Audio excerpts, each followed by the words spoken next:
Hello, I want to talk to you today about this movie that I watched this morning at about 6 o'clock this morning. I had a pretty good night's sleep and I had this movie and I said, I want to watch that. It is The Five People That You Meet in Heaven and is based on a book by Mitch Albom. He's written quite a few books and I like reading his books. They're kind of easy to read. I also read another one of his books and watched the movie Tuesdays with Morrie. I actually read that book within 24 hours. It just held my attention, and then I found the movie. Anyways, this movie, Five People You Meet in Heaven, without telling you too much about it, I don't want to be a spoiler on this, because if you haven't seen this movie, please try to watch it, whether you rent it on, you find it on DVD, rent it off Amazon, if it's streaming, what have you, try to watch it. It is about a man, an elderly man, who dies in an accident, and throughout his life, before he died, he just didn't think that the life that he lived amounted to anything and that he didn't have an impact on people. And then he passes away, dies in an accident, and he meets five people in heaven that he had an impact on throughout his life in various forms. And it got me thinking about my own life. And do I have an impact on people? And will I meet five people in heaven? Will I meet anyone in heaven? What's heaven going to be like? Some of the situations that they showed in the movie were a little, I want to say disturbing to me. I don't like violence. I don't like fighting or anything, but there's a little of that, but it's not too gruesome. Anyways, it's just some of his situations. So back to the impact that I was feeling, whether or not I had on people in my life. And I want to say that there was a time that I didn't feel adequate. As a kid, I had a good childhood, although I came from a broken home, divorced parents. I had, like I said, I had a good childhood. I have happy childhood memories. But my teen years got a little rough. Honestly, I grew up making mistakes as a teenager, didn't have a lot of guidance, didn't have a lot of direction, and I'm not in any way trying to disrespect my parents. I love my parents. I respect my parents, but I made some mistakes as a teenager. I wasn't the best student. In fact, if I didn't get kicked out of school, which I did, I was getting suspended or in detention or skipping school or just quitting school. And honestly, I will tell you that I was the girl in high school that had a baby. It seems that there's always at least one girl in school that ends up pregnant, and that was me. And I did go back to school, and I finished school. But anyways, I didn't always feel adequate, and sometimes I think when we don't feel adequate or we just struggle, sometimes we make poor decisions. So throughout life, I didn't feel like I always fit in. I had friends, but I wasn't the one that was invited to all the parties, in my teen years, maybe because I had a baby, or I think I just struggled. I struggled with a lot of personal things. And I'm finding now that I did have an impact on people. One in particular, I have a friend who got in touch with me a couple of years ago asking for my address. And she was a friend in school and a friend throughout life and a friend that I reconnected with on Facebook. And she said, "Can I have your address? I need to send something to you, or I want to send something to you." So I said, "Sure." Figured I could trust her. So one day I came home and there was something in my mailbox, and she had known, probably from a Facebook post or something, that hydrangeas are one of my favorite flowers. So I opened the package and there were these. These are pillowcases that she made with hydrangeas on them, handmade by her. And there was a little note saying that she knew I liked hydrangeas. She had made these by hand for her own pillows, but they didn't fit. I guess they were too small. And she wanted me to know how good I made her feel in high school. She said, if I remember correctly, I think she said something like, I made her feel like she meant something. And you know, I didn't know that.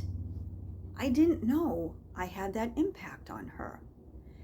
I thought I was this derelict of a teenager, skipping school, getting in trouble, always in detention, failing classes, and I didn't know that I had an impact, a positive impact on somebody. I didn't.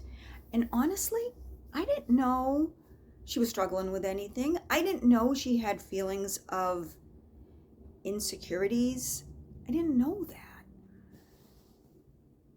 And so I use these. I use these often. I do have other pillowcases. I do have other sheets, but these are my favorite. They fit my pillows perfect. They're comfortable, and they put a smile on my face. So what I'm getting at is, if you feel inadequate, don't. You yourself are good enough. You are good enough. The job you have doesn't define you. Your weight doesn't define you. The color of your hair doesn't define you. The color of your skin doesn't define you. Any blemishes that you have doesn't define you. Where you live, your income, anything that you see yourself as. How else can I say this?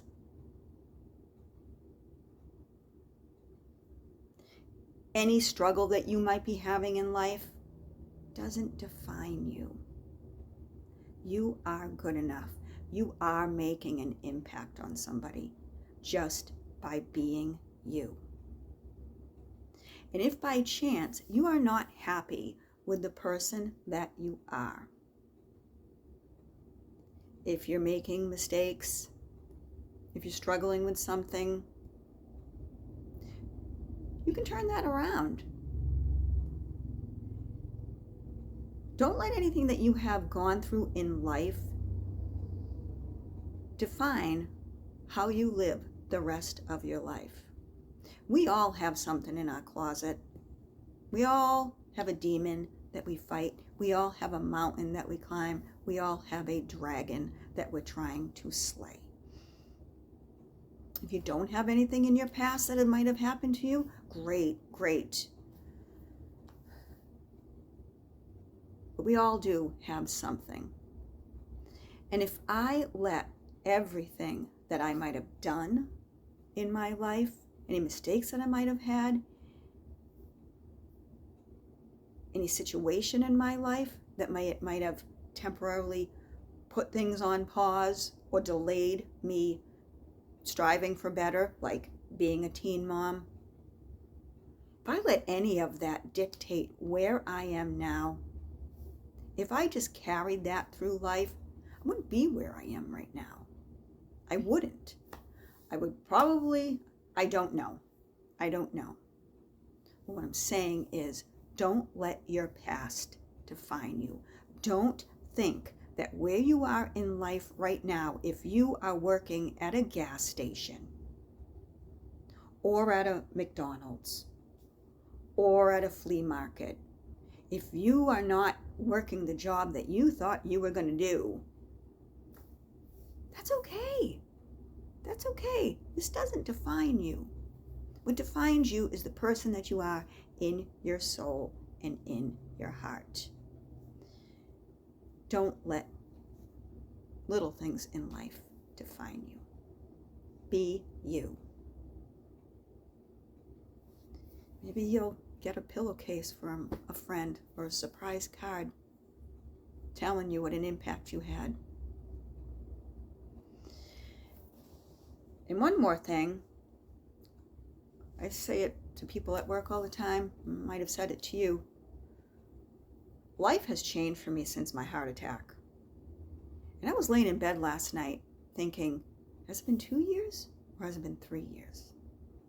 Trying not to count the days of my life or look back on things. But my heart attack, while that was the worst thing that could have happened to me at the moment while I was suffering through it, it was almost a blessing in disguise. The worst thing that could happen to me, I want to say, was probably the best thing that could have happened to me, because I look at life so much different. Not that I had a lousy attitude, but I wasn't always the happiest person. Sometimes things can change you. And I had someone at work tell me that watching me recover through everything that I've been through, whether it was the bad bout of the virus, and then the small stroke, the TIA, and then the heart attack, watching me recover and push forward and work as hard as I did and be a happier person, she said that I have given her the push to keep going every day. And I'm not hoping something bad happens to you where you will change your attitude about anything. That was, I think, the defining moment for me. I really do. But please know that you are enough, just where you are and who you are. Have a good day.